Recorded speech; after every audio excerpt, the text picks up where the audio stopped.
Hal-hazırda deməli sönümlü vəziyyətdə işə salmaqda ilə bir dəfə mode düyməsini vururuq gündür. Biz hal-hazırda qoymuşuq yay rejiminə.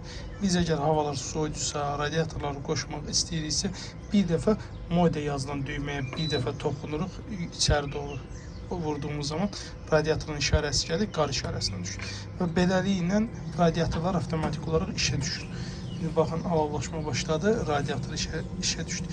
Əgər havalar istidirsə, biz istəmirik radiatorların işləməsini, onda yenidən bir dəfə düyməyə vururuq, bitdi. Avtomatik olaraq yay rejiminə keçir, baxın günəş işarəsi qutar. Bunda ancaq bizə isti su gəlir.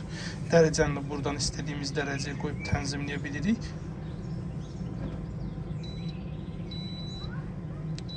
İstədiyimiz dərəcəyə qoyub tənzimləyirik. Qış rejimində də keçəndə bunu buradan tənzimləyirik. Vəssalam. Söndürüb yandırma düyməsi. Suyun təzyiqi buradadır. Bu qırmızıya doğru düşdükdə xətaya verəcəkdir. Xətanı aradan qaldırmaq üçün aşağıdakı qara vitil vasitəsilə suyunu artırırıq. Bu qədər.